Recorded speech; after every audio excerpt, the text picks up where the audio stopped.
J'ai eu les mains dans l'eau toute ma vie. J'ai passé ma vie à fourbir. Je suis pas moins guenilleuse pour ça. J'ai fourbi sur les autres. Et frotte, je suis pas moins crasseuse. Je passe notre vie à décrasser les autres. Frotte, puis gratte, puis décolle des chats de gomme. Ils pourront bien avoir leur maison propre. Personne s'en vient frotter chez nous.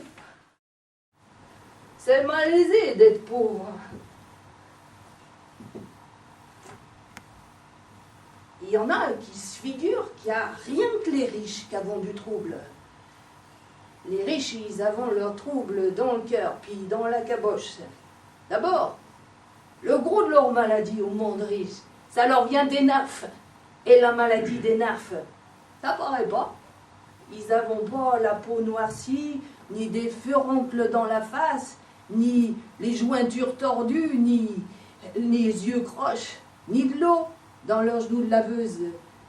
C'est ça qui vous défigure une personne. Je l'ai dit à Gabi, ça une malade riche, puis ça une malade pauvre, c'est pas la même maladie.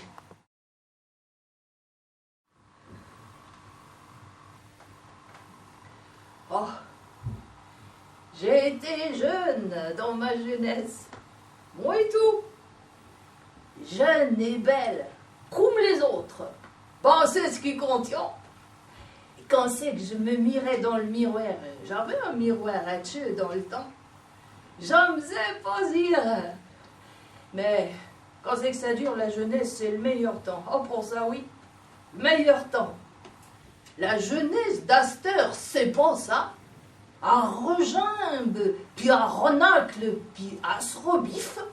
Ah, c'est pas ce qu'elle veut. Nous autres, je le savions. Je savions juste exactement ce que je voulions. C'est pas simple. Je voulions tout. Je voulions pas tout avoir. Bon, j'en voulions le plus possible. Oh, j'étions point du monde à nous contenter de la petite moitié. Non, non, non. Pas une moitié de crêpe, ni une moitié de cabane, ni une moitié d'homme non plus. Non, la jeunesse, c'est pas le temps des moitiés, c'est le temps des grands idéaux, comme le prêtre disait. Ben, j'ai eu les miens, mes idéaux. J'étais jeune et bien tournée. J'avais la peau lisse et les ongles pointus. J'étais... Je faisais plaisir. Ça fait le jour où j'ai compris ça.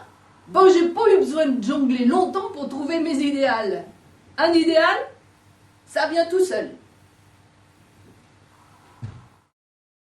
Puis, quand c'est que t'es plus jeune, t'as beau marcher 3 chats de gomme et à user tous les cailloux du chemin du roi, t'aperçois plus un brin de Gilbert, ni une ombre de Pacifique dans les rideaux. Ça fait que t'es forcé de t'exiler. Et tu happes la bosse et tu débarques à la ville. Une fois par semaine. Ça, Gabi l'a jamais pu l'envaler. Parce qu'ici, il voyait au moins ce qui se passait. Mais à la ville, et puis, il y a les enfants qui se mettent à grandir et ils te questionnent. Quoi c'est que tu vas faire à la ville? Pourquoi c'est que tu n'apportes pas ta mop et ton seau si tu t'en vas fourbir la place de la station? Ça a fini que tu l'apportes, ta mop et ton seau. Et tu te demandes quand c'est que t'es rendu plus basse? Tes genoux sur ton seau? Ou ben... Faut qu'une personne vive, voyez-vous. C'est la seule chose qui compte. Idéal ou pas idéal, il vient un temps aussi qu'il faut qu'une personne vive et attrape les deux bouts. Pourvu que tu n'attrapes pas d'autre chose entre les deux bouts. C'est ça le plus grand malheur. Vous vous souvenez de la belle Adélaïde? Ronde, puis rouge, puis rusée comme pas une. Ben, poésée par exemple. Comme qui dirait, elle avait la farce, la grippe et la fripounerie dans le sang. C'était pas une descendance des voix francs pour rien. Ben, voulez-vous savoir? Elle a pas de chien, son poteau 3 ans, qu'elle avait déjà les jambes enflées comme des ponchines et des purons sur les bras puis sur les joues. Plus regardable au bout de 2-3 ans, la pauvre esclave. Si vous croyez que c'est juste,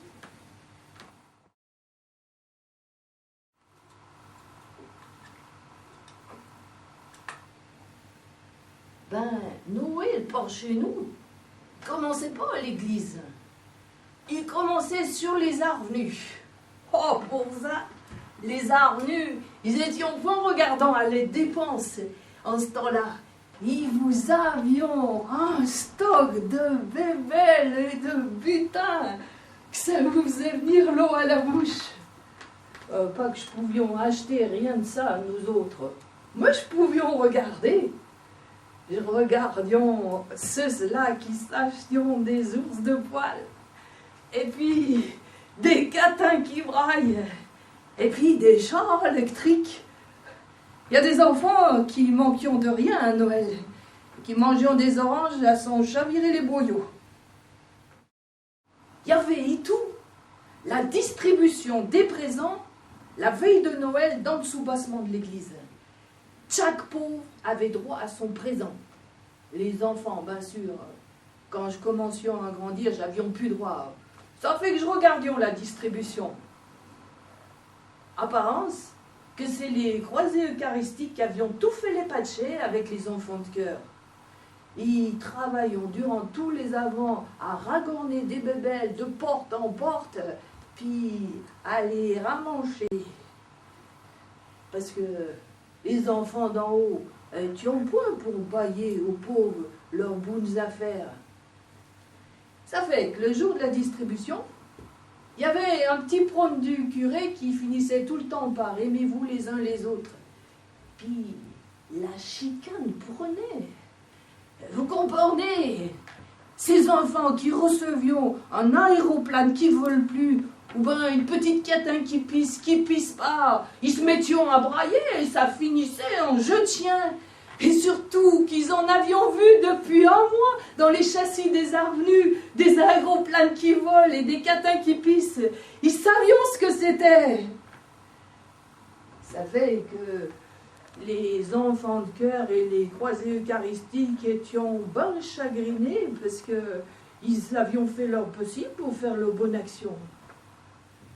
Mais le prêtre le disait qu'il n'y avait pas trop à se chagriner, puisque c'est l'intention qui compte. Ça fait les enfants de cœur s'en retournions avec leur bonne action, et les enfants d'en bas avec leurs aéroplanes cassés. Et puis, le lendemain, c'était Noël. Un beau Noël. C'est point fait pour le pauvre monde. C'est point fait pour le pauvre monde. Point de poumon vif. Point d'eau dans la cave. Oh, rien qu'un petit brin queue de pied. D'abord, moi, ça ne me vaudrait pas, j'ai pas de cave. Et puis, point de neuvaine de nuit sous zéro à grelotter derrière le poêle. Et puis, des coques ben gras et ben pleins de vases. Et puis, un pique-nique à Sainte-Marie. Et puis des noces. Et puis, des élections. Une ben bonne année, s'accorder, oui. Ben oui, ils disons qu'en temps d'élection, j'avons point besoin d'avoir peur pour nos chèques puis nos stamps d'allocation. Ça, parce que le gouvernement a plus d'argent que d'accoutume en ce temps-là. Ce qu'il y a de plus beau avec les élections, c'est que ça ne vient pas souvent. Rien qu'une fois à tous les 4 ans. Des fois, ça vient au bout de 2 ans. Mais là, on peut dire que ça va mal. Ça fait qu'ils ne sont pas généreux. Parce que quand c'est qu'un bord est sûr de gagner et l'autre bord sûr de perdre, ils n'avons point besoin de promesses. Et nous autres, sommes sûrs de perdre. Mais quand c'est que personne n'est trop sûr, comme cette fois-ci, voilà, par exemple, tenez-vous bien, les promesses revoleront. Faut savoir ça, que Gabi compte. Faut être au courant de la politique, si je voulons pas être pardon. Ça fait que nous autres, je nous tenons dans le courant. Je nous tenons justement là où c'est que passons les gravaphones, puis les phares électriques, et puis les bouteilles de bière, et puis les autres promesses. Ils vous payent tout ça pour rien, parce que vous êtes des citoyens à part entière et que vous avez droit de vote. Ben, je finissons tout le temps du bord de ce là qui perd, parce que c'était là qu'étions les plus grosses promesses et les plus gros présents. Ça ne change pas grand-chose. D'un bord ou de l'autre, une fois les élections finies, le gouvernement a plus le temps de se baudrer de nous autres. Vous savez, vous, ça, ils feront point à Gabi qu'ils avaient envoyé un homme dans la lune. Un homme avec 2 jambes, 2 yeux, 10 doigts et puis un nez, se promener dans la lune à l'heure qu'il est. Non, ça, ils feront pas envoyer à Gabi. Oh, des hommes gornouilles, oui, puis des hommes babounes, ça, tant que vous en voulez. Ben, un homme dans la lune, point d'histoire de même. Il démordra pas sur ça, Gabi. J'ai beau y dire que les gazettes avions son portrait sur la première page, avec sa lune sous les pieds, tout en couleur. Non, ils feront pas envaler ça à Gabi. C'est de la propagation, qu'il a dit. Ils faisons tout ça pour la propagation. Un homme sur la lune, qu'il a dit, peu. C'est bon, c'est bien. Enrage-toi pas que j'y ai dit. Si tu veux pas qu'ils allions dans la lune, ils iront pas, c'est tout. Les temps étions point aisés. Et nous autres, les gens d'en bas, aurions été capables de corver comme des bêtes abandonnées droites, là, dans nos trous. Pas personne s'en aurait aperçu. Les dernières années, tout ce qui sortait d'en bas, c'était des cercueils d'enfants. La dernière chose que j'avais lâchée, me souviens, c'était nos lits, puis nos matelas.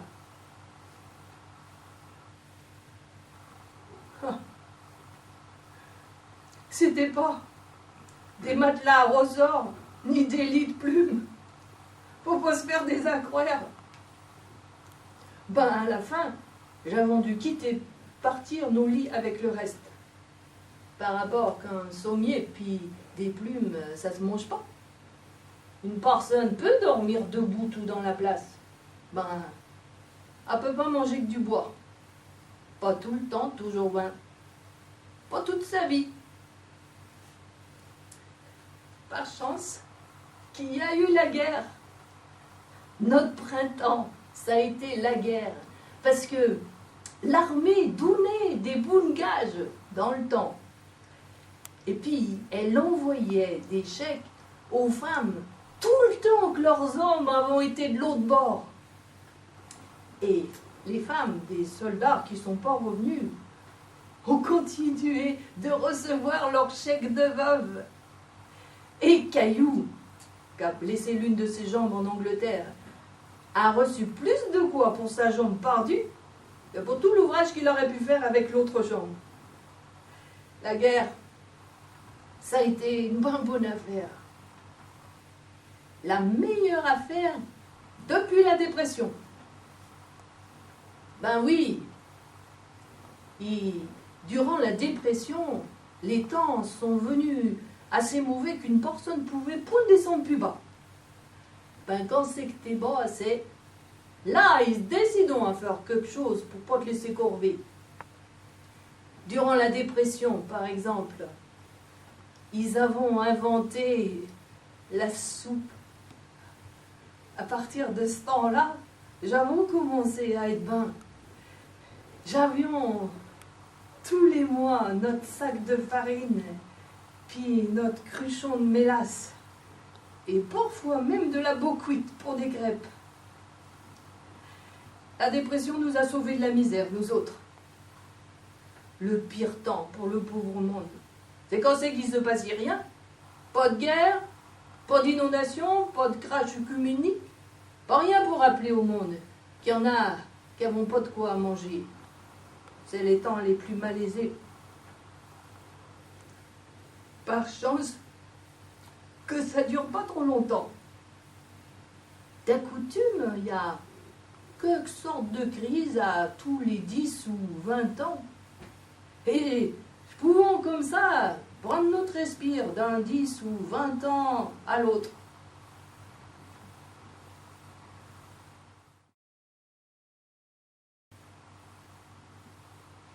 Oh, ben, Sainte Mère de Jésus-Christ, regardez-moi ça, matin.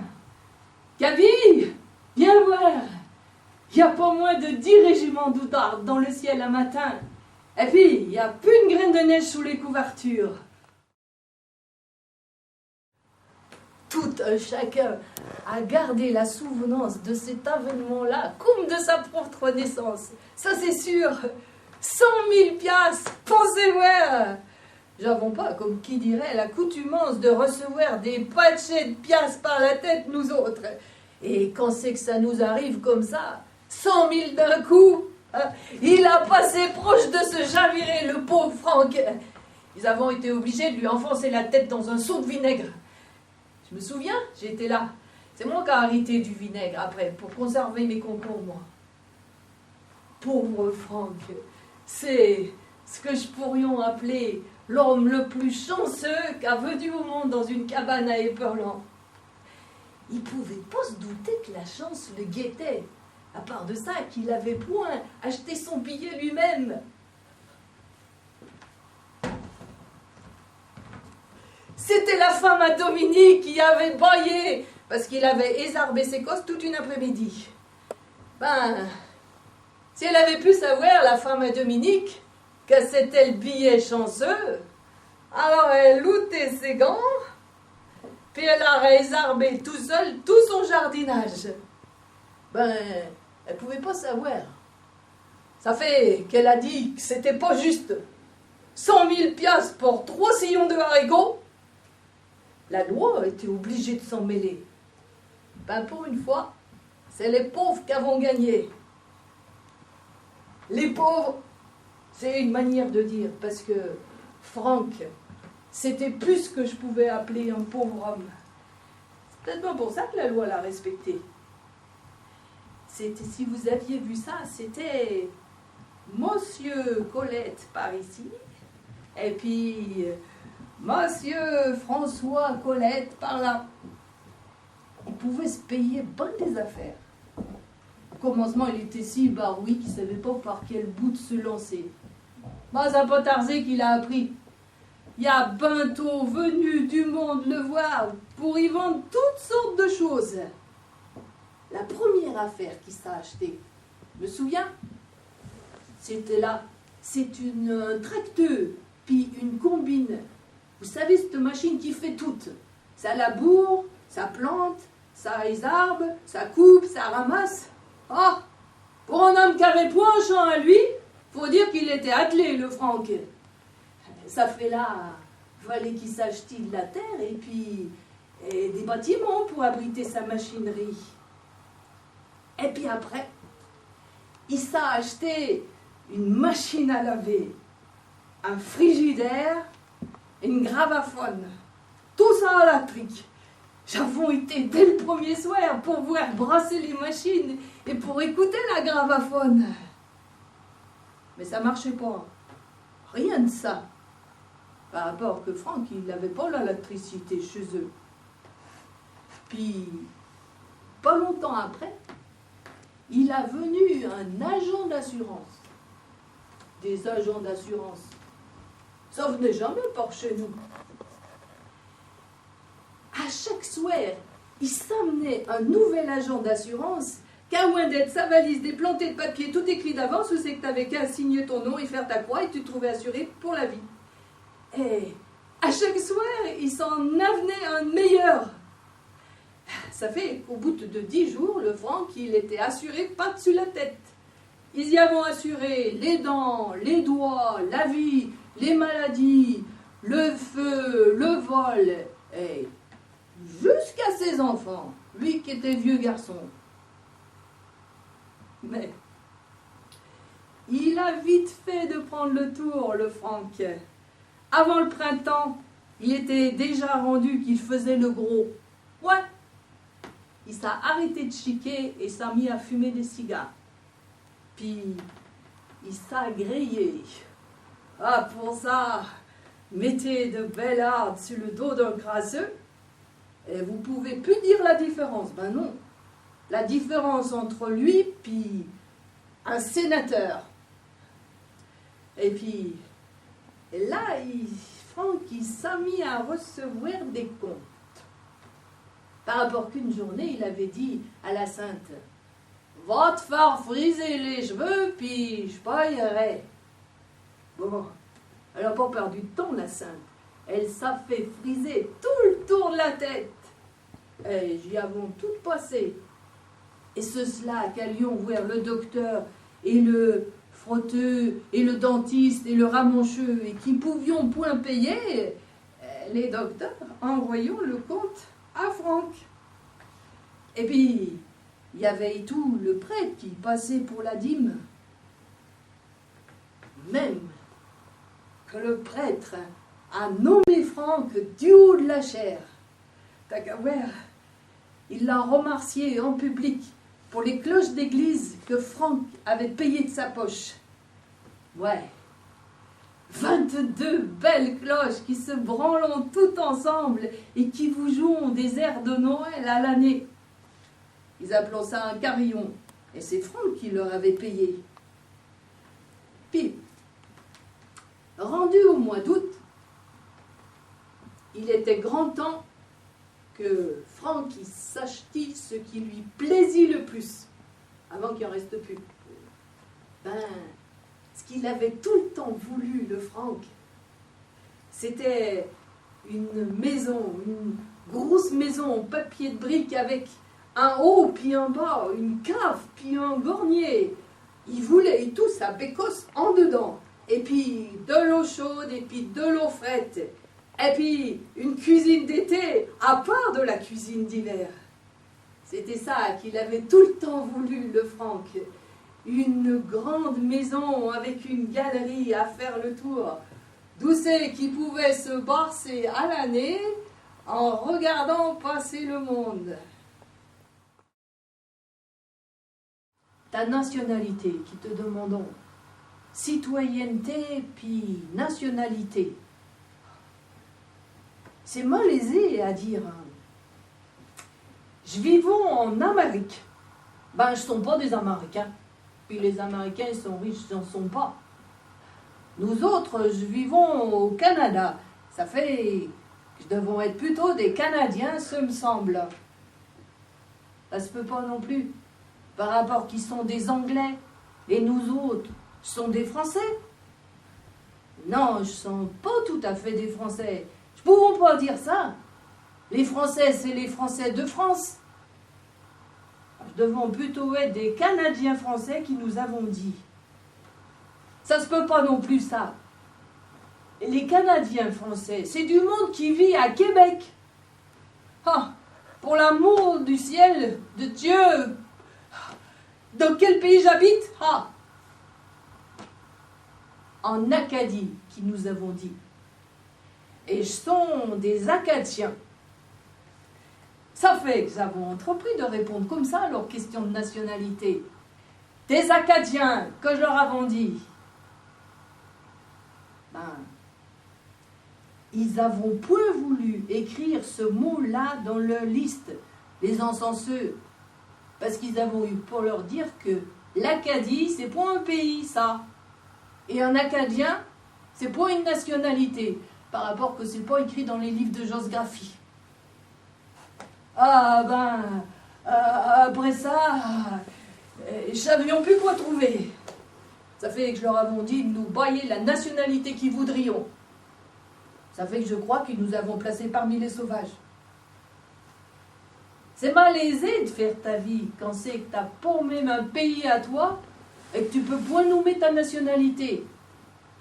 Parce que tu finis par plus savoir quoi c'est que t'es en tout. Tu te sens comme si t'étais trop, ou ben, qu'il n'y a plus personne qui vous lit de toi.